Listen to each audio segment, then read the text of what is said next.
150명이 전원 숨진 것으로 파악되고 있습니다. 최근 저비용 항공사들 사고가 잦았는데요. 어떤지, 어떤 이유 때문인지 좀 더 자세히 분석해 보도록 하겠습니다. 네, 국내 항공기 조사 전문가 중원대 이호일 항공운항과 교수와 함께 짚어보겠습니다. 네. 어서 오세요. 네, 안녕하십니까. 네. 자, 먼저 전문가 입장에서 보셨을 때 이번 사고는 왜 발생한 것으로 이렇게 추정되십니까? 이번 사고는 이제 그동안에 이제 매스컴을 통해서 이제 발표된 거를 보면은 이제 조종사가 이제 3만 8천이나 고고도에서 거의 8분 만에 그 6,000피트로 강한 그런 급강한 여건이 좀 사고하고 관련이 있는 것 같습니다. 그래서 이제 그 기체 내에 여압계통, 비행기 내의 압력하고 외부 압력의 차이가 생기면은 내부에 만약에 이제 그 기체 내부에 그 밀폐된 공기가 순간적으로 터졌을 때 이제 그 산소가 없는 3만 8천의 높은 고도의 공기가 들어오게 되면은 산소가 없기 때문에 그 타신 승객분들이 이제 거의 산소 고갈 상태에서 그 의식을 잃게 되죠. 네. 그런 경우에는 조종사가 급강하도록 되어 있습니다. 저비용 항공사 운행이 다른 대형 항공사들과 좀 특별한 점이 있습니까? 최근에 저비용 항공사 사고가 많거든요. 예. 뭐 비교해 보면 조금 2배 정도 저비용 항공사 사고들이 많은데요. 대형 항공사들은 대형 항공기고 주로 이제 가는 공항들이 이제 대형 공항들입니다. 네. 그러다 보니까 이제 공항 시설도 좋고 비행기 자체도 안전한 상태에서 착륙할 수 있는 여건이 많이 만들어져 있습니다. 워낙 그 큰 공항이고 이러다 보면 손님도 많이 다니고 그렇기 때문에 이제 국가 차원에서도 그 공항에 대해서 신경을 많이 쓰는데 뭐 물론 대다수의 공항이 그렇지 않고 대다수의 이제 저가 항공사들이 좀 예외입니다만은 그 비행하는 빈도가 대형 항공사들은 12시간 이상씩 비행하는 그런 비행들이 많고 저가 항공사들은 국내선 같은 경우에는 1시간 이내에 왔다 갔다 하고 또 운항 횟수가 그러다 보니까 이제 작게 운항 횟수를 해야 되고 그런 걸로 비교해 봤을 때 열악한 공항에 갈 수도 있고 또 운항 횟수가 많다 보니까 그런 운항 횟수에 비례해서 좀 사건이 많이 일어났을 가능성은 있습니다. 네, 아까 사고 비율 보니까 대형 항공사에 비해서 저가 항공사가 3.7배나 비율이 높았는데 여객기 노후화라든지 이런 부분이 대형 항공사와 저가 항공사가 차이가 있는 겁니까? 예, 물론 이제 여객기 노후화가 이제 문제가 될 수도 있습니다. 그렇지만 이제 물론 이제 대부분의 항공사들은 기령이 짧은 그런 비행기를 새로 구입해서 쓰고 있는데 이제 노후되면은 보통 이제 항공사에서 이제 보통 짧게는 10년에서 15년 쓰는 항공사도 있고요. 자기네 이제 이미지를 위해서 우리는 항상 새 비행기만 쓴다. 안전을 위해서. 또 대부분의 항공사들은 또 15년에서 20년 정도까지는 씁니다. 그러면 이번에 거는 1990년에 만들어진 점원 그 윙스 A320. 이거는 24년 됐단 말이에요. 상당히 좀 노후된 노후된 비행기는 틀림없는데 이제 노후된 항공기는 또 이제 그 항공사에서 특별 관리를 합니다. 왜냐하면 이제 우리나라도 그렇지만은 외국도 그렇고 세계적인 이제 그런 안전 기준이 있습니다. 그 기준에 도달을 해야만 그 비행기를 띄울 수가 있지. 그런 이제 국가나 국제적인 안전 기준에 도달되지 않으면은 비행기를 띄울 수가 없습니다. 알겠습니다. 이 사고 원인을 좀 짚어봐야 될 것 같은데 방금 전에 저희가 전해드리기로는 여객기 시스템 고장 가능성이 제기되고 있다는 얘기가 나오고 있는데 교수님은 어떻게 보십니까? 제가 보기에는 이제 항공기 여압 계통에 문제가 있는 걸로 유압이라고 하면 여압입니다. 여압. 그래서 비행기 내부의 압력하고 외부의 압력 차이 때문에 급강할 수 있는 조건은 그 비행기 내부 압력하고 외부 압력 때문에 차이가 생겨서 그 손님들이 산소 부족으로 의식을 잃을까봐 빨리 강화해야 되는 그런 절차가 있습니다. 그런 절차들을 워낙 이 안전에 아주 중요하고 손님들이 전부 다 이제 질식해서 사망할 수 있는 그런 문제가 생기기 때문에 항공사마다 요 급강화하는 절차 교육을 조종사들을 1년에 2번씩 교육을 시킵니다.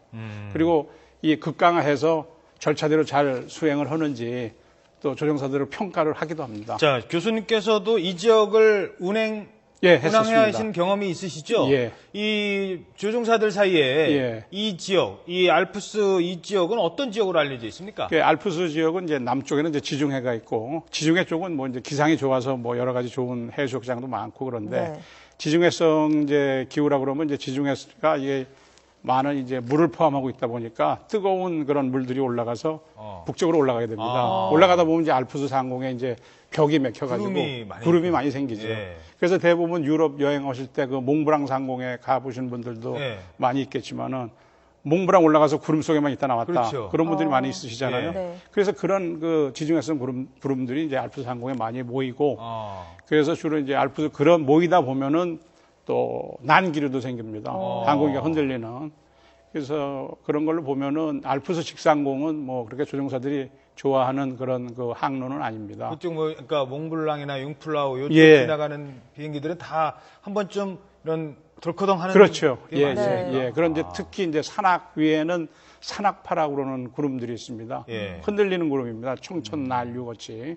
그래서 이제 산악을 넘어갈 때 우리나라도 이제 대관령 옛날에 이제 강릉 쪽에 이제 지금은 이제 뭐 전부 다 이제 제트기가 다니지만은 프로펠러 비행기가 이제 강릉 상공을 낮게 날아가다 보면은 많이 흔들렸습니다. 네. 그래서 그런 것들이 이제 알프스 그 산 정상 쪽에도 이제 난기류들이 많이 있어서 흔들리게 됩니다. 이렇게 평소에 조종사들도 꺼려하는 알프스 산악지의 위험한 구역을 지날 때 사고가 난 건데 예. 사고기 조종사가 급 하강을 시도하면서 예. 관제탑에 메이데이 메이데이라고 외쳤다고 예, 이게 예. 어떤 의미이고 어떤 상황으로 예측해 볼 수가 있을까요? 그 이제 조종사가 이제 급한 그 비상이 걸렸다. 그런 경우에는 이제 메이데이라고 세 번을 얘기를 하고. 어떤 의미? 그러면은 그 의미는 그 관제 그 주파수에 있던 모든 다른 조종사들도 이제 같이 그 항로를 지나고 있으면은 예를 들어서 뭐 알프스 상공이면 알프스 상공을 관제하는 그런 관제 기구가 있고 지역을 크게 넓혀서 관제를 합니다. 스위스, 불란서, 뭐 남부 이렇게 해서. 그럼 메이데이라고 얘기하면은 그 주변을 지나가던 그 조종사들이 라디오 사일런스를 유지합니다. 그리고 그 메이데이, 메이데이 한 항공기한테 다른 도움을 줄 수 있는 이 얘기를 할 수 있도록 전 조종사들이 라디오 사일런스 순간적으로. 조용히 있는 거예요. 예, 조용히 했습니다. 그럼 이제 그 비행기가 자기의 비상 사태를 이제 쭉 얘기를 합니다. 그럼 이제 관제기구에서 뭐 어느 비행장을 선정해서 빨리 어느 가까운 비행장으로 내려라.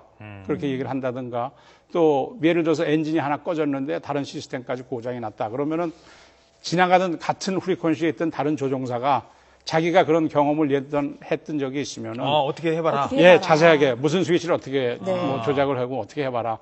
그런 조언을 해주기도 합니다. 그렇군요. 그래서 이제 메이데이라고 얘기하면은 이제 그런 조난 신호로 볼 수가 있습니다.